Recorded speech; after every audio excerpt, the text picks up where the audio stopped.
안녕하세요. 친절한 제스입니다. 추석 연휴 잘 보내고 계시는지요? 풍성하고 행복한 추석 명절 보내시길 바랍니다. 한눈에 보는 미증시 시작해 보도록 하겠습니다. 먼저 지난 금요일 3대 지수는 상승했습니다. 지난 한 주 핵심 키워드는 9월 FOMC를 앞둔 금리 인하 기대감, 엔비디아로 요약할 수 있겠는데요. 9월 FOMC를 앞둔 금리 인하 기대감은 먼저 인플레이션 지표는 예상치 범위에서의 혼조세를 보였는데요. 이보다 더 중요한 것은 B컷 50bp 인하 가능성이 제기되면서 목요일과 금요일 상승 촉매제 역할을 했다라고 할 수 있겠습니다. 연준의 비공식 대변인으로 불리우는 월스트리트 저널의 닉 티미라우스 기자의 B컷 전망이 한몫을 했는데요. 지난 한 주는 금리 인하 기대감 속에 특히 나스닥 지수가 강한 모습을 보였다라고 할 수 있겠습니다.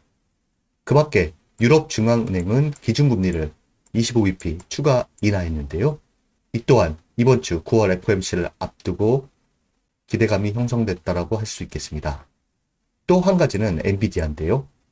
잭슨 왕 CEO 발언이 엔비디아 및 여타 기술주의 상승 촉매자 역할을 했는데요. AI 수요가 여전히 견조함을 시사했고 사우디 수출 허용 검토, 블랙웰에 대한 강력한 수요 언급을 하면서 기술주 전반의 상승 촉매제 역할을 했다라고 할 수 있겠습니다. 주요 지표 추이를 보시면 빅스가 20 밑으로 내려와서 16.56을 기록하고 있다는 점이 눈에 띄고요. 금이 금리 인하 기대감 속에 사상 최고치를 경신했습니다. 비트코인 또한 금리 인하 기대감 속에 6만 달러 안착을 시도하고 있는 상태라 할 수 있겠습니다. 주요 지표 주간 등락률을 보시면 나스닥 지수가 가장 큰 폭 상승하는 모습을 보였고요. 50bp 인하 기대감으로 인해서 금이 3.41% 주간 상승을 보였고 주간 상승폭이 가장 큰 투자 자산은 비트코인으로서 12.22% 상승하는 모습을 보였습니다. 주요 업종 ETF 주간 등락률을 보시면 올 상반기 증시 상승을 주도했던 이 세 개의 업종이 가장 큰 폭 상승을 했고요. 에너지 업종만 소폭 주간 하락을 보였을 뿐 전 업종이 골고루 상승하는 모습을 보였습니다. 이번 주 체크 포인트는 역시 9월 FOMC입니다. 17일, 18일 열리게 되는데요. 현재 금리 인하 폭이 25bp냐 50bp냐 팽팽하게 맞서고 있는 상태라 할 수 있겠습니다. 주요 미 투자은행에서는 25bp 인하를 예상하는 경우가 더 많고요. 중요한 것은 9월 FOMC에서는 경제 전망 서머리가 나오고 점도표가 나오는데요. 이 부분에 대해서 상당히 꼼꼼하게 시장을 살필 것으로 보입니다. 또한 파월 연준 의장의 기자회견에서 연착륙에 대한 의지 표명이 상당히 중요하다고 할 수 있겠습니다. 즉 경기 침체 우려로 금리 인하를 하는 것인지 아니면 인플레이션 안정을 통해서 금리 인하를 하는 것인지 여기에 따라서 시장 반응은 상당히 달라질 것으로 보이는데요. 지난 3주 동안 한 주 한 주 경기 연착륙, 경기 침체 여기에 따라서 엇갈리는 양상을 보였다는 점에서 이번 FOMC는 여느 때보다 중요하다고 할 수 있겠습니다. 기준금리 결정은 미국 동부 시간으로는 18일 오후 2시고요. 우리나라 시각으로는 19일 새벽 3시입니다. 추석 연휴가 끝나고 나면 바로 영향을 줄 것으로 보이는데요. 기준금리 결정 30분 후에 파월 연준 의장의 기자회견 또한 있습니다. 경제지표 발표로는 FOMC에 영향을 줄 만한 지표로 소매 판매가 있는데요. 17일 날 있습니다. 크게 둔화될 것으로 예상됐는데 시장 반응이 FOMC 금리 결정을 앞두고 50bp 금리 인하 기대감으로 나오는지 아니면 경기 침체 우려로 반영을 하는지 체크하시면 좋을 것으로 보입니다. 예상치는 마이너스 0.2%입니다. 이번 주는 9월 FOMC 금리 결정 이전에는 지난주와 같이 금리 인하 기대감이 선반영되면서 견고한 양상을 보일 것으로 대해서 보고 있고요. 9월 FOMC 결과가 다가올수록 눈치 보는 장세가 이어질 가능성이 크다고 대다수 보고 있는 상태입니다. FOMC 결과와 관련된 증시의 방향은 당일 또한 중요하지만 그 다음 달의 주가 움직임이 단기적인 방향성을 준다는 점도 체크하시면 좋을 것으로 판단됩니다. 패드 금리 모니터링 도구를 보시면 50bp 인하 가능성과 25bp 인하 가능성이 50 49%로 똑같이 나오는 상태입니다. 연간 추이를 보자면 지난주와 바뀐 것은 없는데요. 총 3차례 125bp 인하를 시장에서 반영하고 있는데요. 총 3차례 FOMC가 남은 상태에서 2번은 50bp 인하를 한다라는 것인데요. 이 부분은 9월 FOMC에서 점도표를 통해서 더 명확해질 것으로 판단됩니다. 제가 과거에 증권사 리포트를 통해서 말씀드린 것처럼 첫 금리 인하 이후에는 시장의 변동성이 좀 컸다라는 거, 이 부분 약간 염두에 두시면 좋지 않을까 생각됩니다. 그 다음은 미국 차트 분석가 의견입니다. 나스닥 100 ETF QQQ 4가지 시나리오에 대해서 가져와 봤는데요. 차근차근 설명드리도록 하겠습니다. 먼저 이 차트 분석가는 QQQ와 엔비디아 차트를 가져와서 설명을 하고 있습니다. S&P 500 지수는 다시 한번 사상 최고치인 5650 근방에서 한 주를 마감했지만 나스닥 100 지수는 대칭 삼각형 또는 코일 패턴에 머물러 있다. 이와 같은 수렴 구간을 나스닥 100과 엔비디아가 보이고 있다는 것인데요. 코일 패턴에 대해서는 제가 정리를 해봤으니 한번 참고하시면 좋을 것으로 생각됩니다. 이 패턴이 반드시 QQQ의 다음 움직임을 시사하는 것은 아니지만 향후 6주에서 8주 동안 진행될 수 있는 4가지 시나리오에 대해 생각하게 되었다. QQQ 차트는 엔비디아의 차트와 매우 유사하며 메타 플랫폼스와 같은 다른 주요 성장주들은 상승 돌파에 대한 확실한 신호를 주지 못했다. 그리고 경기 방어 섹터는 이번 주 S&P 500 지수가 매일 상승 마감했음에도 불구하고 계속해서 강세를 보이고 있다. 이와 같이 이야기를 하고 있고요. 4가지 시나리오에 대해서 다음과 같이 제시하고 있습니다. 첫 번째, 매우 낙관적인 시나리오 10%를 보고 있는데요. 이와 같은 방향입니다. 엔비디아가 상승세를 타고 메타가 마침내 $550를 돌파하고 나머지 매그니피센트 7 주식이 다시 리더 역할로 돌아간다면 어떨까? 그렇게 되면 나스닥과 S&P 500 지수는 다음 달 10월 사상 최고치를 경신할 것이 확실하다. 중요한 것은 다음 주 파월 의장의 기자회견이 투자자들의 낙관론을 다시 불러일으켜 경제의 완벽한 연착륙을 되살린다면 이와 같은 전제를 보이고 있습니다. 이런 상황이 전개되는 것을 볼 수 있을 것이다.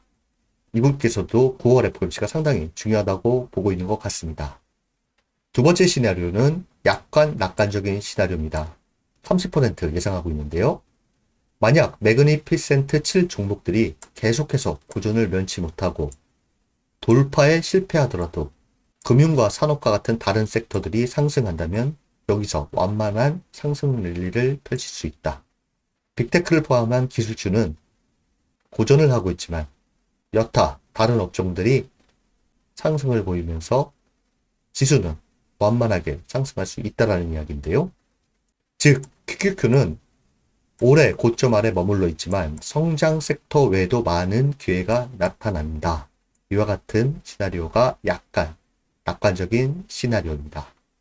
그 다음은 약간 비관적인 시나리오입니다. 45% 예측하고 있는데요. 다음 주에 열리는 연준회의가 예상만큼 잘 진행되지 않고 다시 경기 침체를 생각하기 시작한다면 어떻게 될까? 최근 몇 달 동안 방어적인 섹터들이 확실히 강세를 보였으며 지난주에 관찰한 낙관적인 신호를 뒤집는 데 많은 시간이 걸리지 않을 것 같다. 낙관적인 기대가 쉽게 무너질 것이라는 이야기인데요. 투자자들이 방어적인 태도를 취하면서 채권이 주식보다 더 좋은 성과를 내고 우리는 약세 심리를 극복하기 위해 10월 랠리를 기대하게 된다. 이와 같이 이야기를 하고 있고요. 그 다음은 마지막으로 슈퍼 약세 시나리오입니다. 15% 정도 예상을 하는데요. 이 마지막 옵션은 주식에 대한 큰 위험 회피 움직임을 포함한다. 성장주는 하락세로 돌아서고 금과 같은 리스크 회피 전략이 가장 빛을 발하는 가운데 QQQ가 8월 저점인 425달러 근방에서 재시험에 들어간다. 8월 저점인 요 구간까지 보는 것인데요.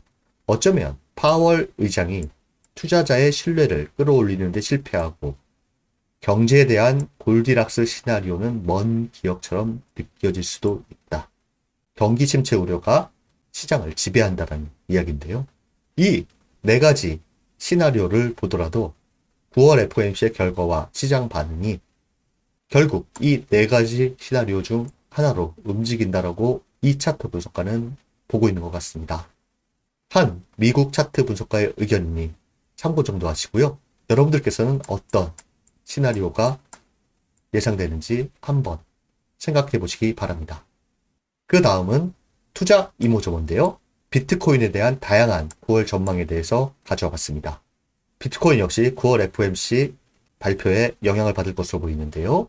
먼저 첫 번째는 9월 전망이 긍정적이라는 내용입니다. 반감기 패턴 상승 전환 가능. 비트코인은 반감기를 기준으로 하는 차트 패턴을 따라가며 150일에서 160일 후에 통합 구간을 돌파하는 경향이 있다. 2020년 비트코인은 반감기 이후 161일 만에 강세장을 시작해 2021년에 최고치를 기록했다. 이번에도 같은 주기가 반복된다면 비트코인은 9월 말 강력한 가격 상승을 경험할 수 있다라고 분석하고 있습니다. 그 다음은 부정적인 분석인데요.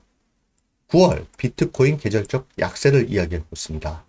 비트코인은 전통적으로 9월에 약세를 보이는 9월 효과의 영향을 받아왔다는 것. 2013년 이후 9월의 평균 및 중앙값 수익률이 다른 달과 비교했을 때 가장 좋지 않았다. 여기인데요. 가장 수익률이 저조한 달이 9월 달입니다. 이후 10월과 11월은 가장 큰 폭 상승하는 계절적 효과를 가지고 있는데요. 이와 같은 9월 효과가 역사적으로 나온다라고 하면 9월에도 비트코인은 흐지부지한 모습을 보일 것이다. 이렇게 보고 있는 것 같습니다. 마지막으로 연준 금리 인하 후 비트코인에 대한 이야기입니다. 미국 연준이 금리를 내리면 비트코인이 반짝 상승했다가 급락할 수 있다는 분석인데요. 2019년과 비슷한 가격 변동이 나올 수 있다. 연준이 2019년 8월 금리 인하를 단행했을 때 비트코인 가격은 일주일 만에 약 20% 급등했다. 3개월 후 비트코인은 33% 이상 하락. 올해 금리 인하가 동일한 영향을 미칠 것으로 전망한다. 그러나 내년에는 다시 상승할 수 있을 것으로 예측하면서 비트코인에 대한 장기적 낙관을 유지한다라는 보고서입니다. 2019년에 금리 인하가 결정되고 단기적으로 반짝 상승하고 이렇게 하락하는 모습을 보이는 패턴을 올해도 보일지 주목하고 있다라는 내용입니다. 참고하시고요. 그 다음은 비트코인 차트입니다. 비트코인 차트는 현재 이 하락 추세 채널을 돌파하고 안착하는 것이 상당히 중요하고요. 이는 나스닥 100 지수와 마찬가지로 단기 하락 추세선 돌파 및 안착이 중요하다고 할 수 있겠습니다. 그리고 최고치에 대한 도전은 200일 이평선 64,000달러인데요. 이 부분의 안착 여부가 중요하다고 할 수 있겠습니다. 마지막으로 대표지수 차트 간단히 설명드리도록 하겠습니다. 먼저 S&P 500 지수입니다. S&P 500 지수는 전고점 돌파 여부가 중요하고요. 실패 시 이와 같은 박스권으로 회귀할 가능성이 있을 것으로 차트상 생각됩니다. 그 다음은 나스닥 지수입니다. 나스닥 지수는 미 차트 분석가들이 이 선을 상당히 많이 긋고 있는데요. 분기점에 있다. 이와 같은 리포트가 많은 상태입니다. 이 하락 추세선의 돌파 및 안착이면 전고점까지 견고한 상승을 보일 수 있다. 이렇게 일반적으로 보고 있습니다. 그 다음은 다우존스 지수입니다. 다우존스 지수 역시 전고점 돌파 및 안착이 중요하고요. 실패 시는 이와 같은 박스권 양상에 더 무게를 두고 있는 것 같습니다. 이번 주 미증시는 FOMC라는 대형 재료를 앞두고 있는 상태입니다. 여느 때보다 중요한 FOMC이기 때문에 미국 증시에 관심이 없으신 분들이라도 유심히 살피시는 것이 좋을 것으로 생각됩니다. 보름달보다 풍성한 추석 연휴 되시고요. 항상 여러분들을 응원합니다. 감사합니다.